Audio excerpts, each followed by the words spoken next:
A very good morning and a hearty welcome to all of you to this 19th edition of AIMS webinar.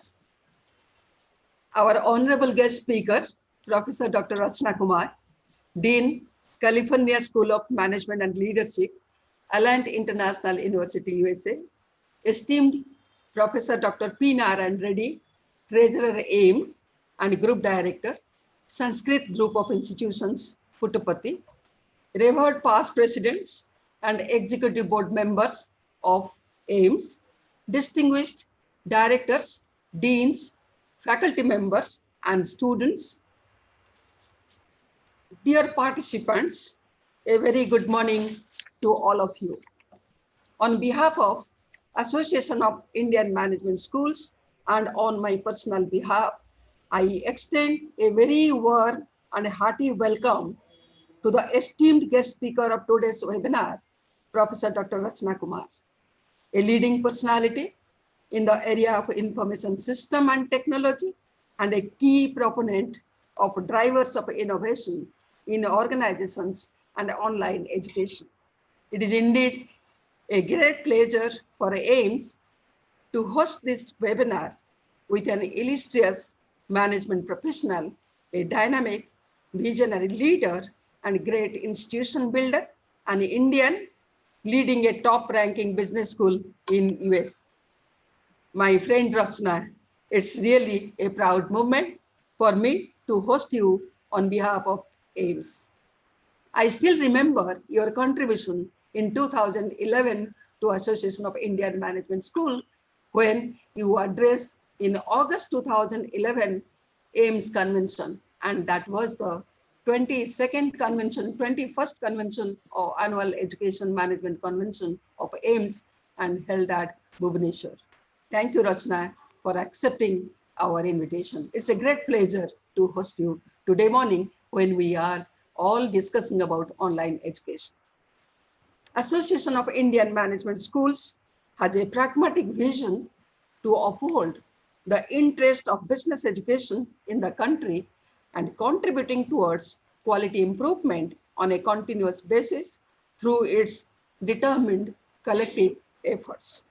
Amidst unforeseen disasters like COVID-19, this large academic conglomerate dedicated to the purpose of enhancing the quality of management education has integrated itself with its member institutions and many professional forums and was able to successfully complete 18 webinars during this last 60 days, where the Honorable Minister of State for HRD, Telecommunication and IT, AICT Chairman, industry leaders and reputed academicians from across the globe addressed on issues of current interest. The topic of today's webinar, that is future of online education, challenges and opportunities, has been aptly selected in the context of the pandemic when institutions world over have enfolded the technological changes and digital revolutions and embraced online teaching and learning. Abraham Lincoln once said, and Albert Einstein also once said, education is not the learning of facts, but the training of minds to think. New things are happening all the time and right now. Some of the most interesting developments in technology are taking place in education to train the young minds. Successful technology integration is embracing change willingly. Online has become mainline, mainline has become offline, and we are learning how to live with it and work in new normal. It is in this context, it is very, very paramount to understand that the integration of technology should primarily revolve around the students' needs and not necessarily the teachers' needs. It is giving a new meaning how education is taught, received, and do things differently that influences all stakeholders' engagement, retention, learning, and application. Thus, we are witnessing a paradigm shift in the teaching learning process. The relationship between teachers and students is changing, where teachers have become more approachable and much better at understanding their students' perspectives. Technology has made learning more collaborative as teachers and students are working in tandem to achieve better outcomes. This is shrinking the age-old accessibility gaps and enabling tailor-made learning experiences for different learners with varied needs. In the process, learning has become more interactive, interesting, and even personalized, and goes beyond curricular and co-curricular, making education available to anyone at anywhere effectively and efficiently. Online education has not only transformed the classroom, but also academic research is experiencing a high-tech makeover. All the records are now digital. All the capturing of scientific data is digital, and the communication of that information, of course, is also digital.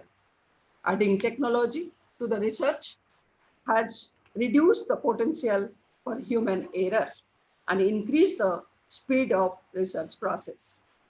Hence, online education is of high relevance and great significance in especially redesigning management program for global presence and engaging students, teachers, researchers, and all stakeholders in many ways like never before, and is poised to have a more widespread impact in the future.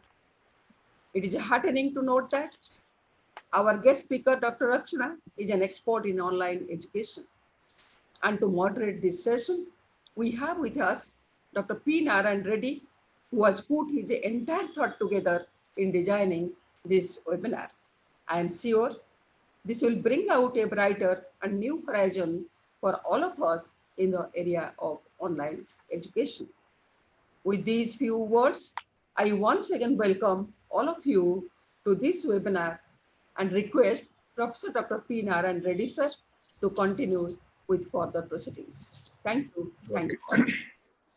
Thank you, madam. Thank you very much. Very good morning, all of you. On behalf of Association of Indian Management Schools, I welcome all the participants to this very, very important session.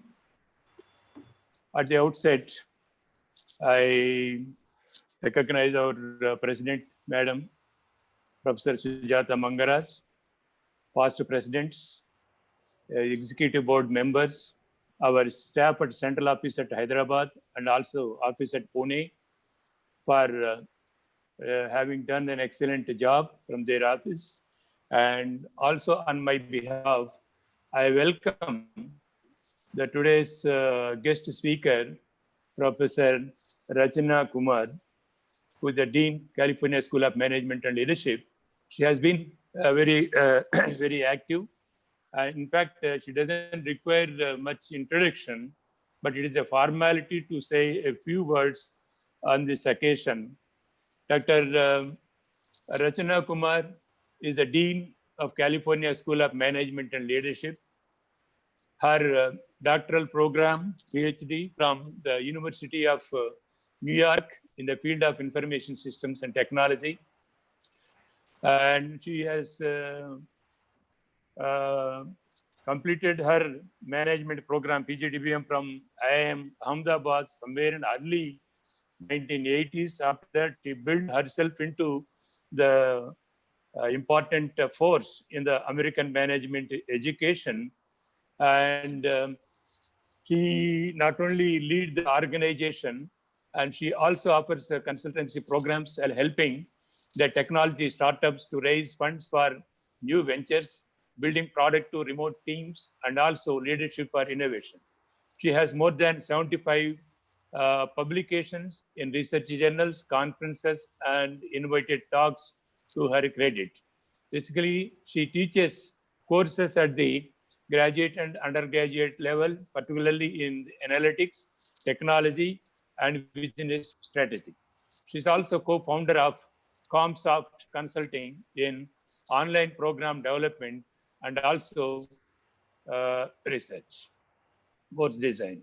And as you know that the ACBSC certification is one of the important criteria for the quality of management education of any institution.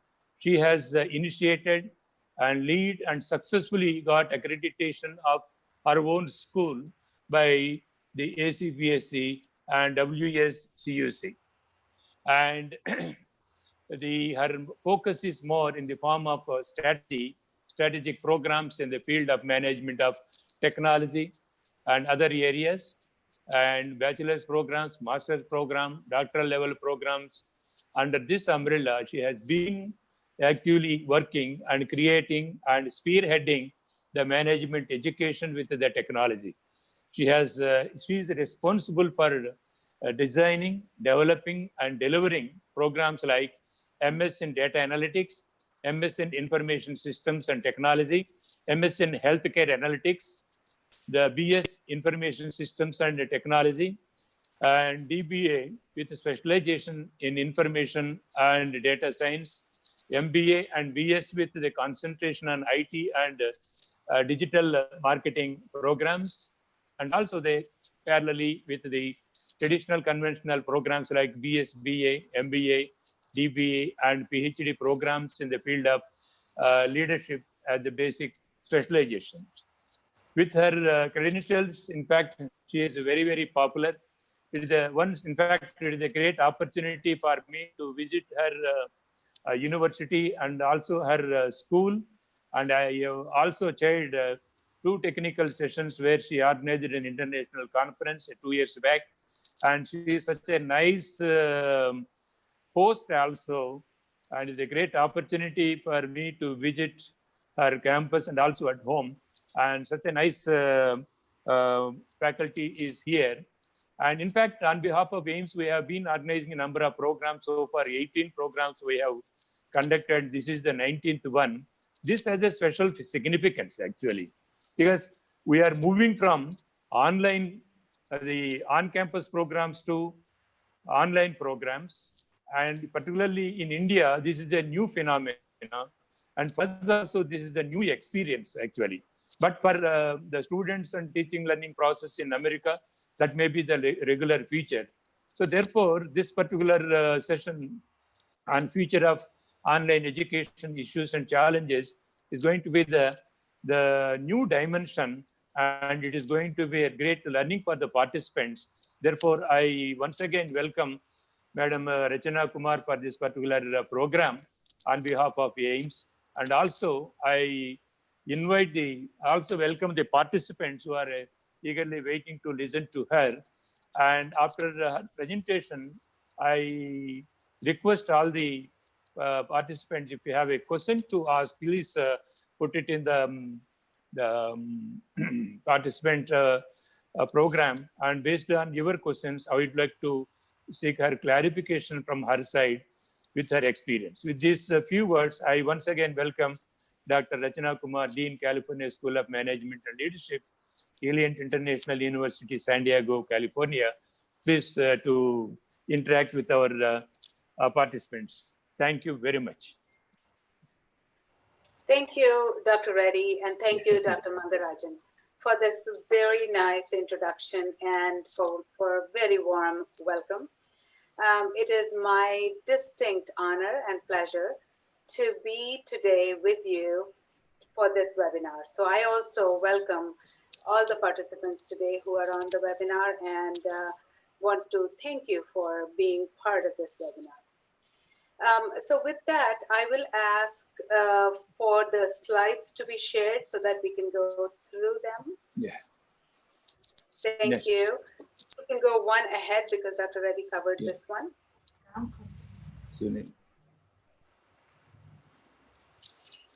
Sunil.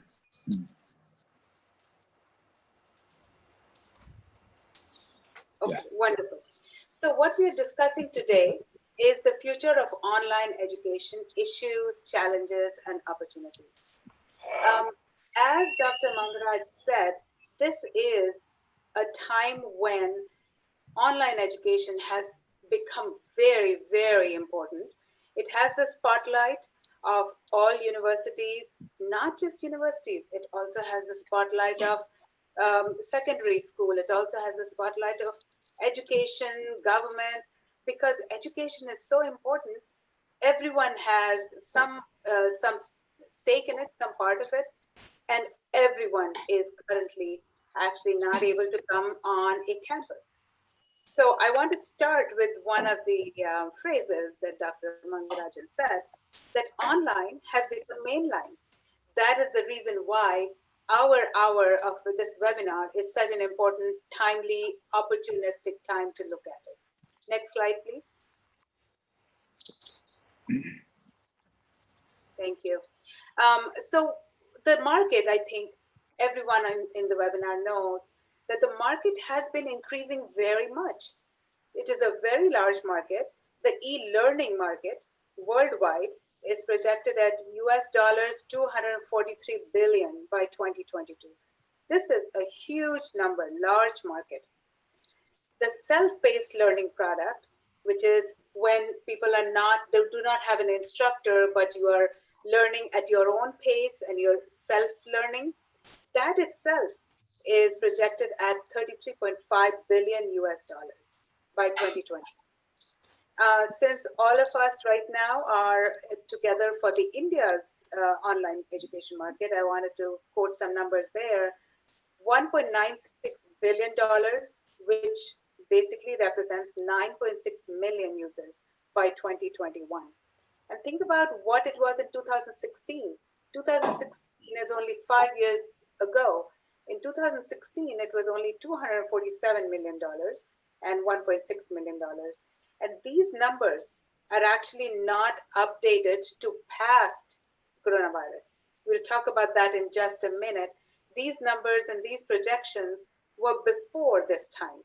So this shows you how large the market is. It also shows you how fast it was projected to grow pre-coronavirus. And we'll talk about what coronavirus lockdown will do, because it has gotten extra energy, extra impetus, extra drive right now. So coming back to the different segments, many times people think online education is about degrees, higher education, which is bachelor's, master's. It has many segments. So higher education, which is university education, is growing at 42%. It is $184 million and is growing at 42%. But see which two segments are very large and they're growing even faster. Testing and coaching. It is growing at 64% and it is $515 million. That is a large market. And the largest one, I was very surprised when I saw these figures. The largest one is primary and secondary supplementary education, and that is $773 million US dollars, and it is growing at 60%. So the reason I put this here is because as we move forward with online education, we should not just think about degrees. That is only one segment, and actually among the smallest segments of online education. The certification is higher, testing, coaching is higher, and primary, secondary one is just the largest and growing among the fastest growing ones. To me, this was really interesting, and it gives us a very good idea about where are the opportunities, all these different 4 segments. Next slide, please.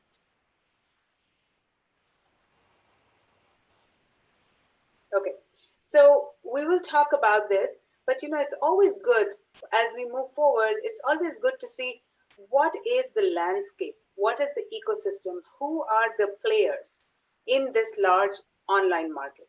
Because sometimes as faculty and as educators, we think online education is about teaching online. Yes, it is, but there's more to it. You can develop courses, you can develop programs. There's a lot of different players in this market. So on the left side, you see content providers. Content providers means there are people who provide the courses, and the courses could be university courses, they could be those certificate courses, they could be coaching, they could be also secondary, meaning school level coaches. Remember that there was a fourth segment that was growing very fast. So these are the people who develop the materials, and faculty educators are very well skilled to function as content providers. Then in the middle, we have online players. Who are them?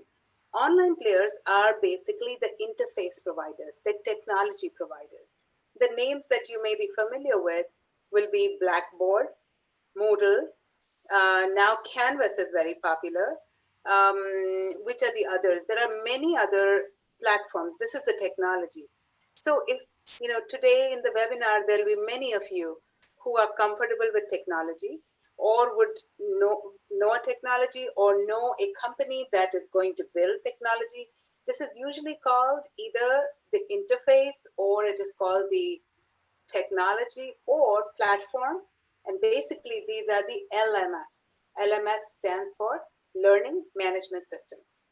So we can play, any one of you can play a part within the learning management system. Either you are making it better, or you are developing. I mean, after all, technology companies are companies that develop that. And right now, the technology platforms are not considered to be very good. There is a lot of development, lot of innovation, lot of money and funds that are going towards this central square, the one that is in the middle, the online players. Then on the right, the extreme right, you see are the consumers. Many of us are consumers because we are offering programs, offering courses, offering certificates online, and then we will also enroll in them and complete them. So we will be consumers as well. Maybe our colleagues are consumers, maybe our children are consumers.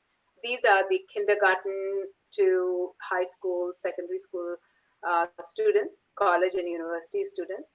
The certificates and the reskilling, the coaching, that can be those who are looking for jobs, IT jobs, HR jobs. There are a lot of jobs that you can get skills by doing online training. And then there can be working professionals, executives, where you do some online work, you get more on your resume, you get a promotion, or you change jobs, etc. So I only said the high level of these three different segments. The PowerPoint will be available to you later. You can look at the details between these three segments, how there's a course that is provided in the content materials, and then goes to the technology platform. There are a lot of arrows that you see. I won't go into those details, but you can look at it later. It basically says, who are these people? And why is it important to look at it this way? Because anytime we want to take advantage of opportunities or solve challenges and issues, you need to know who are the players. Where will you bring value? Where will you operate to make it beneficial for you? You have these three segments. Below on that slide, you see the growth of what is called MOOCs, M-O-O-C, massively online courses. These were things, these are MOOCs that were started by US universities about 6 years ago. And they are in every MOOC is massively online courses. So in every MOOC, there might be 2,000 students, 3,000 students. Usually it is self-paced. Students are learning on their own. And usually it is either free or very little cost. So a university such as Harvard, most of the larger universities are the ones who could afford to offer these free of charge. So larger universities, so for example, Harvard University, they have many MOOCs, M-O-O-C, massively online courses. The industry was very scared because they said, oh my gosh, if Harvard is going to provide a course that is free of charge, no one else, no other university can do any better because Harvard is up there, but that did not happen. So you see that the chart is showing growth, but it has a lot of issues. These are not popular. They are not being used by either the consumer or the universities.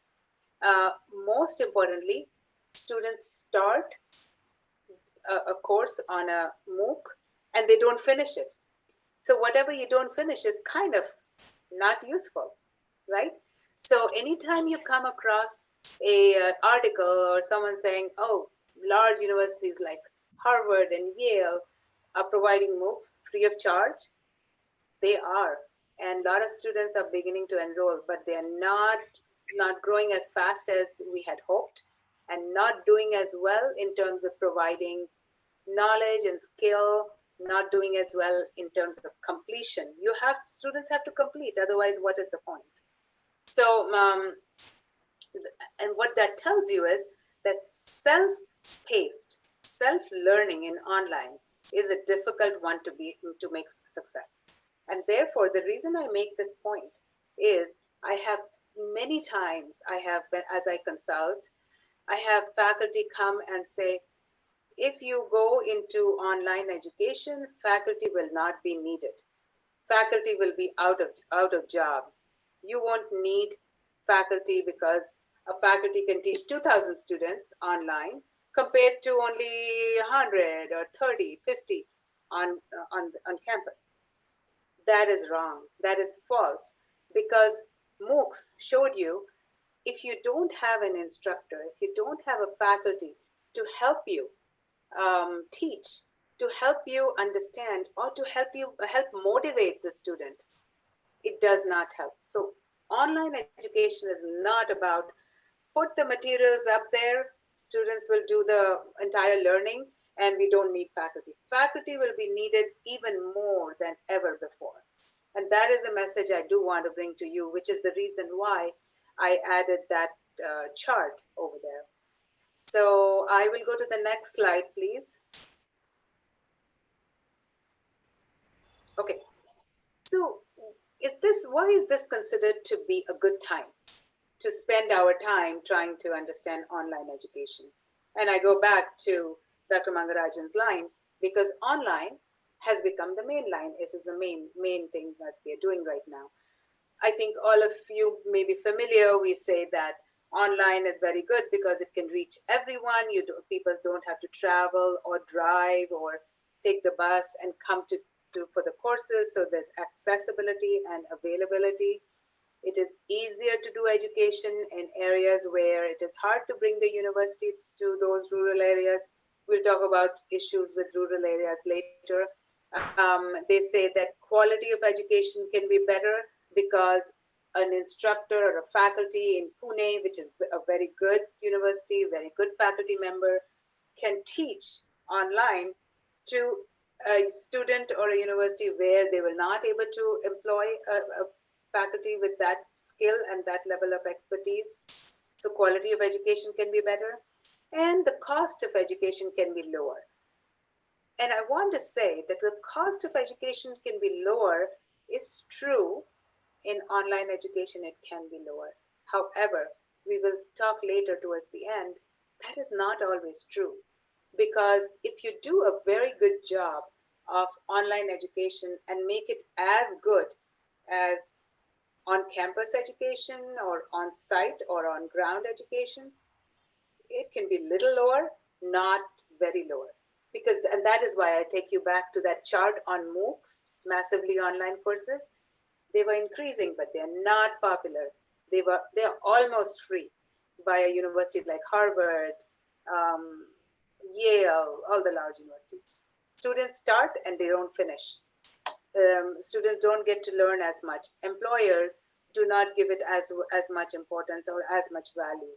So cost can be lower, but if you really want quality of education, you need the faculty, you need the instructor, and therefore the cost is not very much lower. Next slide, please. So now we come to why is this time just the right time to be looking at online? Online was increasing. It was going its slow pace of increasing. Suddenly, the whole globe closed. We got no time to plan out technology. We got no time to plan online education. One day we were, and this is not in India, not in US, it was in every country. Some country got half a day to close. Some country got 2 weeks to close. Some others got maybe 3 days to close. Across the globe, we could not plan, we could not design online education. Next day, all students were told, you got to go home and we have to continue the education because we don't have time to let it go. So global education community was forced to adopt online teaching. So level of familiarity has increased. People are much more comfortable with online, and yet much work can be made, can be put in to make it better. So face-to-face education now started getting compared to online education. When you have online in terms of some material is mailed to you at home or to students at home, or many people are teaching through Zoom or Teams, we now have data to see how to make it better. So many things happened. Students, parents, governments, agencies, everyone who's in education got more familiar, and they started accepting online education as well.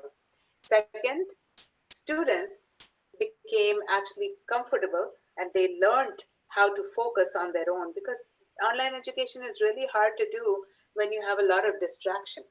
So students realized that, okay, this is how I can learn better in online. And last, we got some comparison. We said, okay, so this is how we can do better in online. This is how online is worse than campus. So, this was like an experiment. This was like a pilot. It is really hard to do pilots and experiments at such large scale. Now we have very good understanding of how to make online education more successful, better, and more doable. So, and it's interestingly, remember, when we say education, it's not just university degrees. It is university degrees. It is testing and coaching. It is also, what was it, in schools, kindergarten to high school. It is also that. It is also training in companies. So it's across the board, across the board. So we will actually see more online education, and this is the perfect time to be thinking about it. If you're in a university, think about how will you deliver, how will you design. If you're a faculty member, you will think about, so how should I get more online education in my university? If you're a policymaker, you will say, how should we put more funds there? How should we put technology so that it is better? Because we want it to be quality education. We want it to be successful, etc. So, okay, next slide, please.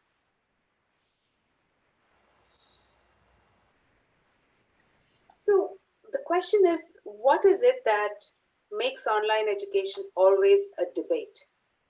The reason is because half the people like it and half the people don't. If we are understanding why the people who like it and why they like it, then we can do better in terms of building it up. If we can understand people who don't like it, why don't they like it, then we can address those. So what are those things that people who like it say? They say it is accessible, it is affordable when students are not in cities and they are in different areas, or even traffic jams. If it takes a student 2 hours to come to study, that student can be studying at home or in a library or somewhere where they can study more. Another important thing, which I really think is very, very important, already there's a lot of work that is done digitally. We are in an era where technology and digital is in every field of life, every field of life. So when you do online education, people get used to it. People get used to the technology era, and education always preparing students for getting better jobs, for bringing back to the economy things to make the economy grow. Our students do well, do better. That makes us happier. So technology, education through technology helps in getting students comfortable with technology and to learn through technology, contribute through technology. I see a hand raised. Dr. Reddy, is there a hand raised? You're on mute.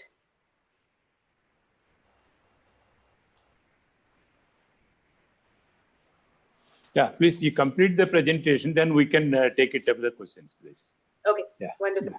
So then those who don't like it, what do they say? They say, and I know that this would be a question that you will have in your mind, you know, when people, there are students who don't have the money for computers, who don't have the money for internet, or they are in rural areas, villages. It's not fair for them if you cannot reach them. So we have to bring that up. We have to provide them these things.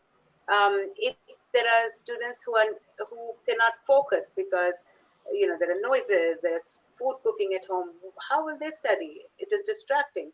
In a classroom, it is easier to focus. So those who don't like it basically say some of these things. Next slide, please. Okay, so a lot of the discussion that we will have is through issues and challenges. What are the different issues that we should keep in mind? One is not all kinds of education can be put online. So if there are courses or degrees where you need discussion or there is a lot of problem to be helped with, those may not be appropriate for putting online. When there is a course that students can read and understand, and then there is minimum amount of interaction or discussion, those would be better for online.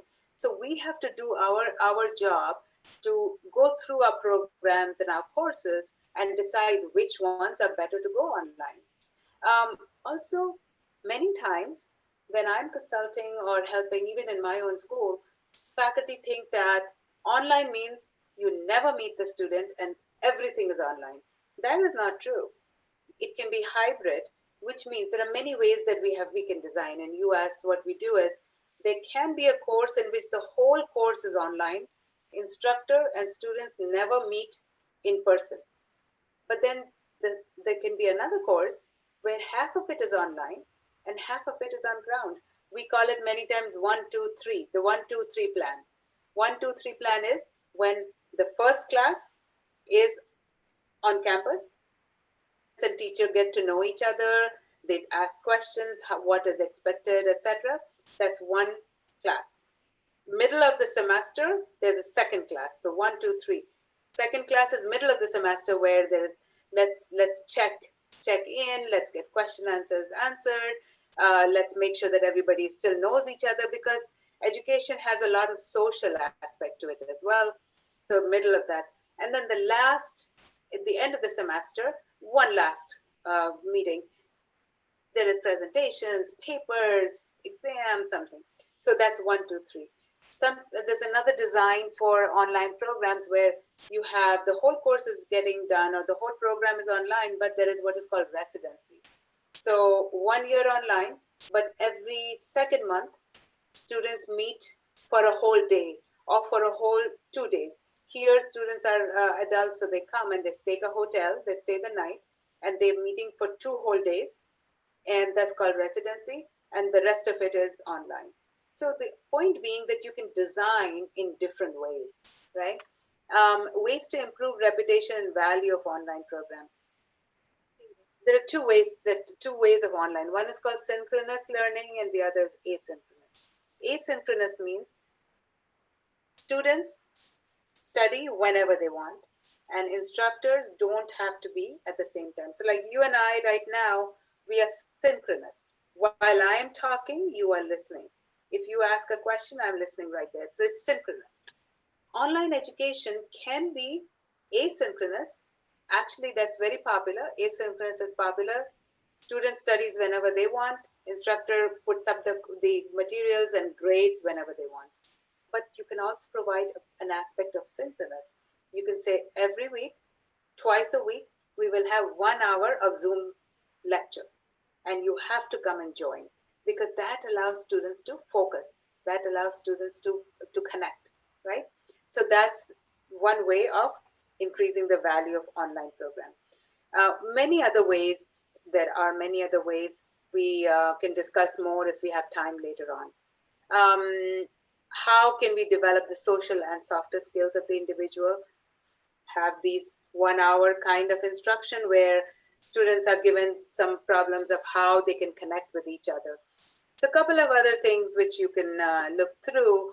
How do we align this with what are employers, meaning companies, what kind of skills are they looking for? That's what we definitely need online courses to give. We have to train the professors and teachers. If you're a very good teacher in campus, you may not be a good teacher online, because you have to manage the technology. Like right now in the webinar, somebody is managing the slides. I am comfortable enough because I do this. I can manage my slides, but there's a lot of things that can be done online while I'm talking. So there are rooms. I can make groups. If these were students, I could make them start going to different rooms and groups and discuss something and bring it back for discussion. I can do online polling. Zoom actually allows online voting. A lot of different tools that instructors and faculty can be taught, so that they can make online education much more effective. And of course, students will need training as well. Next slide. All right, so some challenges. And I think after this, we will start wrapping up with the last slide. So after this, I have one more slide, because I want to leave time for questions and answers. So what are the challenges? The biggest challenge I see right now is that LMS, the learning management system.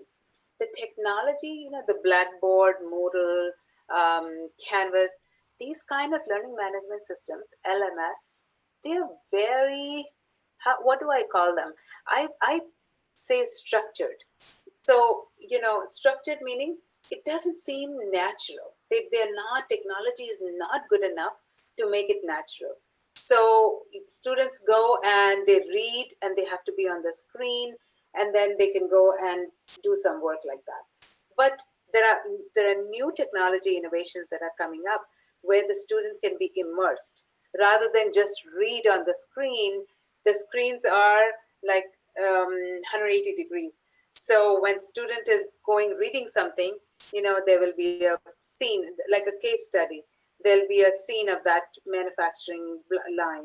There'll be somebody saying, giving an audio, voice over, saying, this is where you are. Different ways in which the technology has to be made better, so that it feels like the classroom, better than right now. A lot of technology companies are looking at games. Online video games are actually very good. They're very good. If we can bring some of those concepts, the students will be much more interested and motivated, because these are students are all young students. So they're looking at how to bring in those concepts. Real-time feedback. When a professor is in a classroom, when I am teaching, and all of you will agree to this, when I'm teaching, I can just see the class and I know who's not understanding or which student is lost. Even if their eyes are not closed, I know which student is sleeping, even if their eyes are open. So a professor in a classroom reads body language, right? And that is what this technology needs to read. Because technology, if it doesn't read the student, then you cannot say, did you not understand? What I said is not going in people's minds. I don't have a good pulse of the student. So real-time analytics. And then of course there has to be audio, video, there has to be, different kinds of technology, so that we can do better in terms of online education, and it is closer to what classrooms do. So next slide, please. So this is where we started. Remember, I said that whenever you're thinking about this amazing amount of opportunity coming up, you need to see where you want to be. Where is it? Where is your impact? Where would you like to seize the opportunity? Where would you like to make a difference? And what is the best skill that you have which fits into one of this? So last time I started from the left, I'm going to start from the right. You can be a consumer, which means if you had always wanted to do some certificate, some training, you can do it now. Become an online consumer. You can, now I'm going to the middle where the technology was. If you're a technology person, or if you understand how technology should be developed and be innovated, you can work with a technology company and say, no, I don't like how Blackboard is. Make these changes. So I, for example, I have a consulting company as well, and I work with technology. I work with Canvas. This is a learning management system, LMS. And I went to them and I said, these are the problems that my faculty are having. And I would like to help you make changes. So for example, the students, when the faculty member wanted to change, wanted to have an announcement, the student did not always see the announcement because the students logged in and started reading material or a chapter. So faculty said, but I post announcement, and students said, I did not see that. So that should come many times. So almost like a blip coming in and out, so that student doesn't miss it. So I basically, my background is information systems and technology.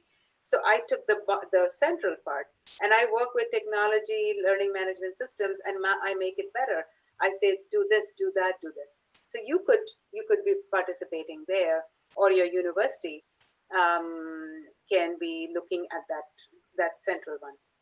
And then the left is the content provider. Since we are all educators here, you can say, I will basically design courses online. Designing courses online is actually very different from designing courses for delivery. Delivery meaning for classroom delivery in person. Because in classroom delivery, you have a lot of control in it. You can see what students are not understanding, increase the amount of time on there. Online, you have to put it up. And once you put it up in the beginning, you cannot change a whole lot. And students are different. So online designing requires slightly different thinking and it needs different amounts of different kinds of skills and definitely time. So you can decide that this is where I want to be. There is a lot of, in education, many times people say, don't talk about money. But we are all here to seize the opportunity, right? So you can decide where you want to be and look into that. So with that, I think our next slide is, thank you slide. Next slide, please. Yep. So future of online education is very bright. It is growing, as you saw, and it is here to stay. Now is the time to get your skills ready, to decide where you want to make a difference and make your impact. This is the time. Tomorrow onwards, online education will be bigger than it was and much faster growth. So this is the time. I'm so glad we are taking this time to spend trying to figure out where is the best opportunity, issues, and challenges. So with that, I'm open for questions and answers. I don't see a Q&A box here, but I do see the chat. So I think all the questions have gone in the chat. Dr. Reddy, is that right? I don't see a Q&A box here. Yes, ma'am. There is no Q&A, so I should just go through the chat box. I think Professor Reddy, you please unmute. Professor Reddy. I see that there is questions in the chat box, I can Yeah. move forward because I think Dr. Reddy is muted. Okay. Yeah. So, yes, absolutely. Someone has asked whether I can. Yeah, there is a question someone asked that how this practical skill-based teaching can be possible online. I saw in the chat box how the practical issues and skills can be imparted through online teaching. There was a question. Yes, sir. Yes. So practical, sometimes we get students to work in a company. There are two, in my experience, we do practical learning as well. In my experience, I do two different possibilities. Okay. One is that internship or practical experience, we place them in a company. So that is one. And then in the course, we tell them that keep coming back and present to the group what you are learning about. That is one. And the second actually is that online provides the opportunity to call guest speakers who don't just come and talk. Like I talk to you, but we could have made this an online working session. Working session means I could have demonstrated Canvas, and then we could have worked together where I would have said, look at this course. See here, this doesn't work well. It is boring because students have to read 20 pages. Let's look for a video that we will look and insert here. So we could have actually make this a working session. Online, I find, for example, if there is a CEO of a company and I ask them to come and talk to my students and tell them a lot of practical experience, the CEO will take half a day because they have to travel, they have to come away. But if I ask them for 2 hours, they are willing to do it. So those ways are a couple of ideas that I have for practical experience. Yeah, now I have one important observation that while designing the content, is it possible to have equality, equity, and ethics in designing the curriculum when we think of online program? This is a very pertinent question has come from Bhattacharya from Calcutta. This is the one Thank you question. for that question. Very, very interesting. Yeah. So equality, ethics, and what is the third equity. one? Equity. So equality and equity would be, I would say, when you design a course, there are a couple of ways why it is hard to give equality and equity. If every student doesn't have a computer, it's not equal. It's not, the equity is not there because they have to go to some computer network or company where they can pay by money. That's hard. That is hard. So that is something very important to keep in mind. If we design online education, we have to provide internet and computer access to areas or segments, income segments that don't have it. And therefore they should be, so here, for example, in US, what we realize that we have to take care of that. So what we do is we converted our library into a computer farm. And the computers actually are very cheap nowadays because we don't allow them to do a lot of fancy work on that computer. It's about $200, $250 computer. All it allows them to do is read. Almost like if you've done Kindle, it is the reading part. So reading they can do there. Then if there are assignments to do, paper to do, then they have other computers where they can go, but there are fewer computers there. So that way, the reading ones are many more. So students can come and read, and they're sitting next to each other, cheap computers, because all they need to do is reading. And then for work, then they have fewer computers on a separate wall. But yeah, that is something to keep in mind for sure. Very important question. Yeah. Yeah, and in continuation to the same question, the other observation is when particularly in the rural areas where the infrastructure is yet to have international standards, what will be the issue that the students will face? It is an observation actually. Of course, we have to bring the infrastructure up to the expectations, then only we can have the quality things, I think. Right. That's one thing. The most, yeah. Rural areas will be hard. But you know, rural areas are not very, they don't have very good education on ground, on site either. So infrastructure needs to be better. So you don't compare, you should compare today's situation with tomorrow's situation. So today's situation also, they don't have the best education as compared to what you have in Pune or Hyderabad, right? So, and we should make it better. We should make it better with infrastructure. So when we do online, again, they will have harder time, and that infrastructure has to come up. So what they need is internet and computers. So if we can provide that in an internet and computer farm, but what that needs is money, that needs policy, that needs infrastructure. Absolutely right question. That will be important. Kind of related to the first question. Another question, at least 4 or 5 participants commonly asked, how to conduct the examination and evaluation when we are online, and the assessment should be on par with the acceptable standards. That is the challenge that participants are feeling. That is a big challenge.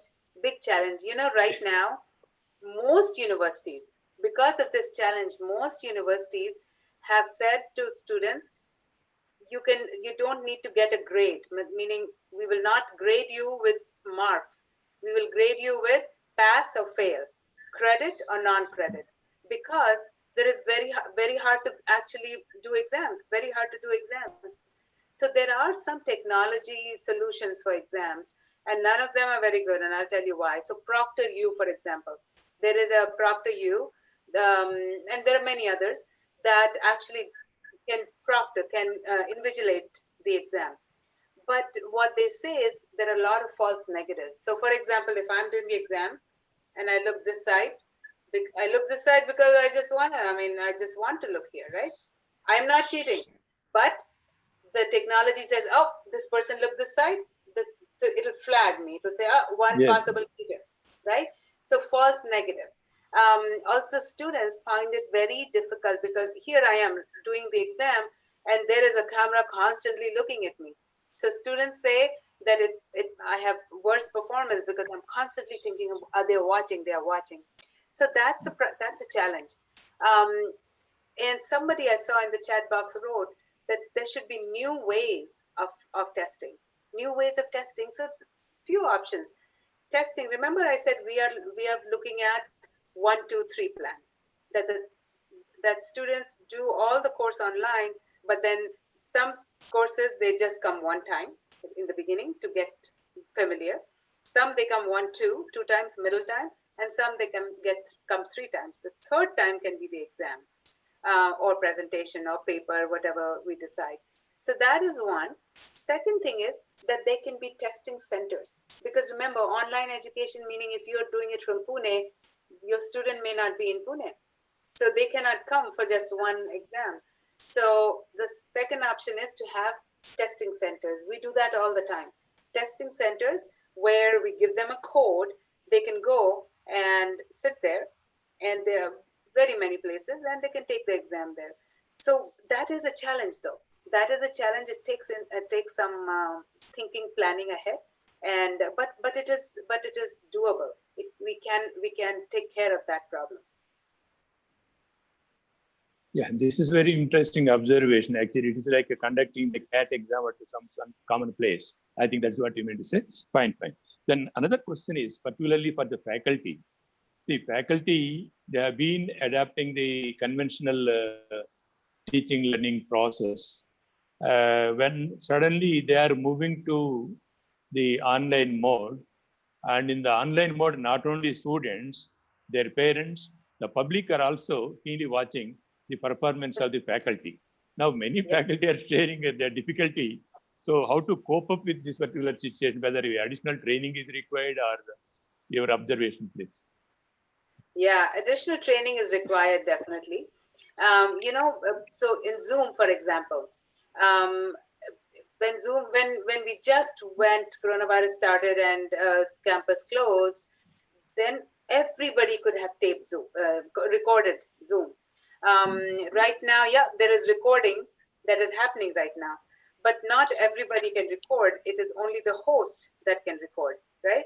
So the first problems we had, students would everyone started recording their instructor, because they said, if I have recording, I can see it later. And if I have a question, I forgot something, I can see it.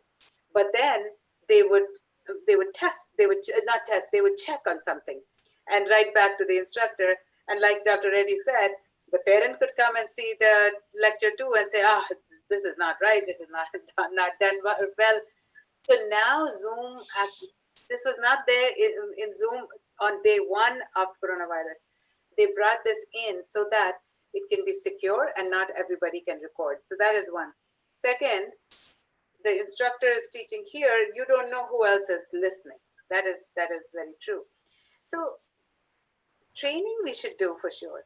But I like that. I mean, when my faculty say that, Dr. Kumar, I don't like this because I can see that when the students complains about something, I know that the parent said that why did, if it's a 3-hour lecture, and the instructor only taught for 2.5 hours, the student writes to the dean or to the program director right away saying, this instructor didn't teach 3 hours, right?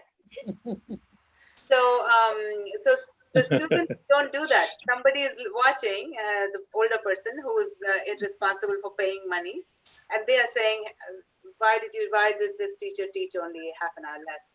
So I actually say that is more accountability. I like that because, we are faculty, we are instructors, and we have a very important job. And so it will make us all do a better job. And so I like that it is more accountability, but yes, we do need to do training, definitely. No, because I'm adding some point. Actually, recently, some faculty expressed that the faculty, their pronunciation and the language, effectiveness, all these things are observed by the parents, and parents are directly asking the questions, asking the faculty that what is that you are doing like this. So therefore, I realized that I think there is a need to have a retraining the faculty on certain basic things, how to move from online to, say, from on-campus four-wall lecture to online thing. Second, next important observation from some of the participants is rapport, how to maintain the rapport with the students. Particularly, this is another important challenging task, it looks. So faculty versus students interaction and rapport. Yeah. So what I have said, and a lot of other universities also, I sometimes I'm as an advisor to other universities as well. So if there is 3 hours of lecture time, what I have said is that out of the 3 hours of lecture time, you set aside some time where you are talking to students. And that talking can be in groups. So let's say you have 60 students. I saw somebody had written, Madam, my student, it's a class of 60. Let's say you have 60 students. In one class, you leave 15 minutes at the end and you tell 50 students that now you go and you study this chapter, do more, assign to them some problem to do. And then you're talking for 15 minutes to a small group of your 60, maybe 10, maybe 5, whichever you have anything. Next class, these 10 are not the ones you're talking to the next 10. And so take away time from your class to talk in small groups to students. And then you you can become more personal. You can say, so what issues you have, what problems you have. You can talk to them, and students feel a little bit more empowered to be able to say things, because it's really hard to speak up in a group of 60, but it's easier to speak up in a group of 10. That's one thing. So that is how to have rapport and connection from instructor to student. But remember, student to student, as teachers, we want student to student communication and connection as well. And that small group is easier to do that. So this is one option that I have given faculty. Yeah. And next small thing is in the Indian context, more so rural and semi-urban areas, the lack of motivation to actually participate. Of course, even in that existing practice also is that the student, they monotonously come and sit there, whether they're listening to faculty, understanding the subject. Anyway, existing practice is also there. With this online approach, how to motivate the students to join the online program and actively involve in the teaching learning process. That is the one question has come from one of the participants. Yeah, it is even harder in online. That is very true. Harder than in the classroom. So, you know, a lot of this is training. A lot of this is just thinking further. Because as instructors, we ourselves are pretty good at understanding what will motivate our students. Like you said, like Dr. Reddy said, in the class also it is very hard. So over time, as we become more experienced, we know how to do this, change some problem. We often say in the classroom that, they're all sitting, there should be after some time a change of chairs, a change of sitting, get them to be in groups or something, right? Just to kind of get some changes. Online, one is of course put them in groups to do some things. But what instructors often do is that they have most of these, including Zoom, has polling, and they Yes, have chat boxes. So you can ask a question and they'll poll. And students love to see the answer because you can see the chart, right? You can see. So right now, if I was to ask a question, everybody is interested to see who said this and who said that, because it's very personal. The other thing I have seen instructors often do is in the chat box, they'll say you have 30 seconds or 1 minute to write about what was one thing one question that you want others to ask, something like that. And you have 1 minute. As people write in the chat box, so whichever student is dreaming or not listening, they will not be able to write. And then when you have, let's say, 60 questions, at random you pick one question and you say, okay, the rest of the class has to answer. And so that makes it a little bit personal. And such little tiny little examples, I'm only giving 2 examples, but yes. you can, we are so good at this because we've taught for so long that you will be able to develop as you start teaching. Yeah, that's good. That's good. And let us focus on one important question on the policy point of view. Cost of education. Now, in the existing conventional teaching learning process, we are paying huge tuition fee to some hefty fees we are paying. Now, when we think of online courses, there is a perception in some sections of the society, why should we pay same fee or similar amounts for the course where I am not exposed to the environment of the university or the campus, but I am at my own place in a remote place. So there is a debate is going on. The tuition fee, maybe it has to be restructured or any other method we can think of it. Yeah, that is an important line. And as you said, it is a policy question. I am very certain that online education can be a little bit cheaper, but not much cheaper. Because remember, online education has to be as good at quality, learning, performance as on campus. If you do a good job with online education, it will cost about the same. It can be little lesser, but not much lesser, because you have tutoring in all the facilities, all the services that students have on campus should be provided online as well. So in US education, they have what is called advisors. So advisors look at if the student is not being marked present because they're absent, the online advisor will call the student or send an email saying, why are you not attending? Because the instructor, the professor cannot call all 60 students. So we have an advisor. That advisor does the same for online education, online students, because if they don't, then the student gets lost, right? It's not motivating.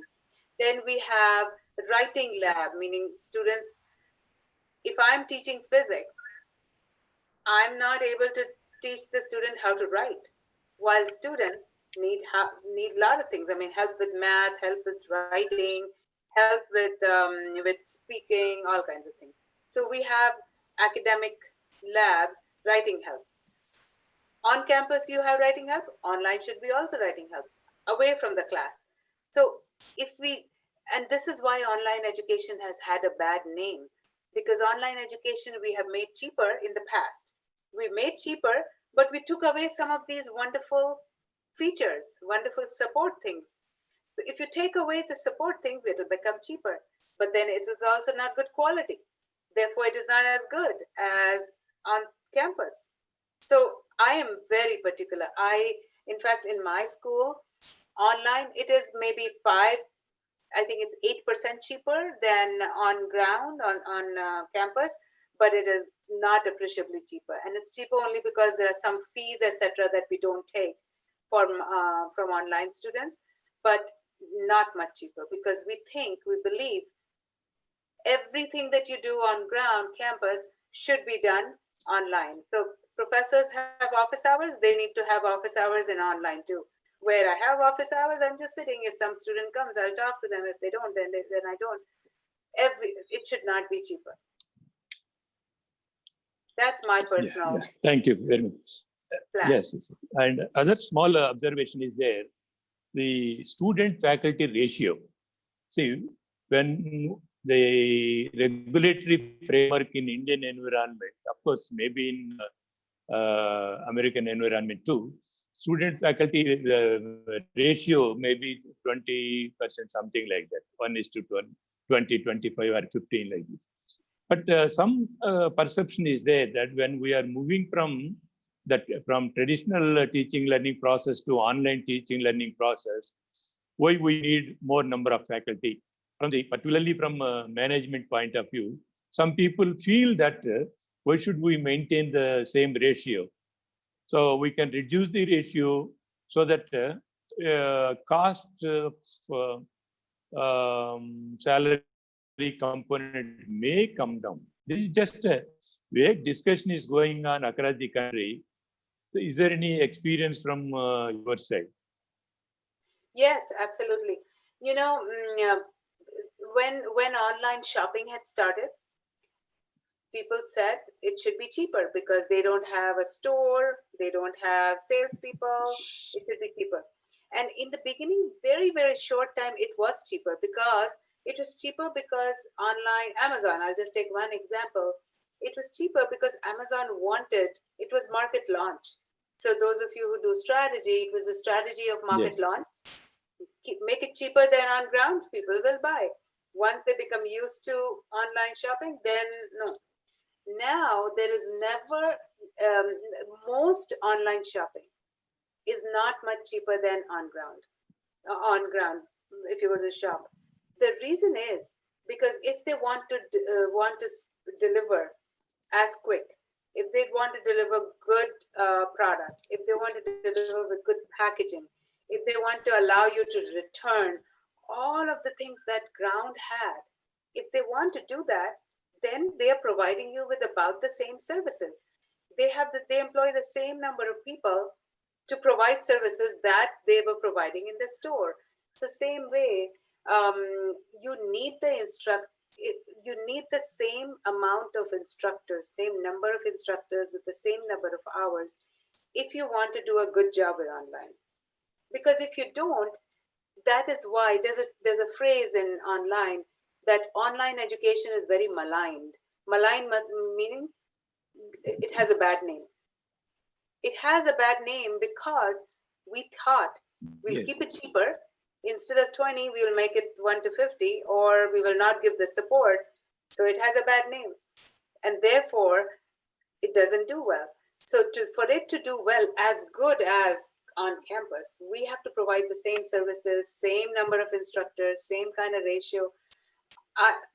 Most US universities and kindergarten to high school is actually going, they're not getting, not removing or reducing the number of faculty.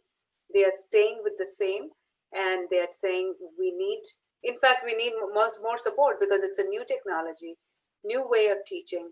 So we need to support and we need to train, etc. Yeah, there is one suggestion also, maybe to your school. Why don't you design a teaching methodology course, keeping the online mode of teaching learning, like in India, we are moving now. Is there any scope to, are there any courses like that? So online teaching, I think we are, so Alliant has 4 schools. We have a school of psychology, a school of education, a school of management, which is mine, and a law school. So school of education actually has developed, and it is actually because right now it is so important to be giving back to the community. That one is going to be free. So what I'm going to do is I can send you, Dr. Reddy, the link to that course when it is ready. I think in the next week or 2 weeks it will be ready, and I will send you the link. That is a very good suggestion. Yeah, no, that's certainly a good thing, because sincerely, we means faculty members, young faculty members, even the seniors also, because we are habituated to the chalk and talk environment. Now we are moving toward that side. We have to follow certain protocols when we are on the online, so that our teaching will be much more effective. I think, of course, some of the more questions are there which are all duplicating in nature. And for you, it is already, time is already late night. So as a last point, I want to thank you for your accepting our invitation and be on the line, even though it is a late night for you in the San Diego. It's almost, I think, 10:45 or nearing 11 at your side. So thank you very much, Dr. Rachna, for accepting our invitation. And also, actually, this webinar is certainly a value addition to the AIMS and also members of AIMS and the participants who are actually participating in this thing, and the way in which they are asking the questions are also very, very sincere and logical too. And you, with patience, you have tried to explain all these things. And it is really education to the attendees and also participants of this program. I once again express my sincere thanks for being with us at this time. And I'm sure that in the days to come, some of the participants may like to look at your PPTs, and they want to study these things, and maybe sometime they may come back with some more questions after some time. And so I request you, if necessary, I will give your contact and the mail ID to the participants. If they are sincere and serious, they can take your help in getting clarifications from your side. And so thank you very much. Thank you, Professor Sujata Managaraj, for being with us. And also thank the central office at Hyderabad, regional office at Pune, and Joshi and Venkateshwarlu for having made this particular session more lively. And also thank the participants for actively participation in this particular program. In fact, I was a little bit skeptical that how many number of participants will be there in this particular session. Frankly speaking, there are about more than nearly 200 participants actually participated, and many more questions also they raised it, and they expressed that this session is really a value addition to them. And I thank them for registering with the program. And I also welcome them to participate the programs which are going to be organized in the days to come. So thank you very much, Rachna. Thank you, Sujata Managaraj. Thanks for the participants. And thank you very much. Yeah. Thank you to everyone. I had a very good Okay. time and this was very useful. Thank you. Thank you. Thank you very much. Bye-bye. Thank you. Thank you, Rachna. See you then.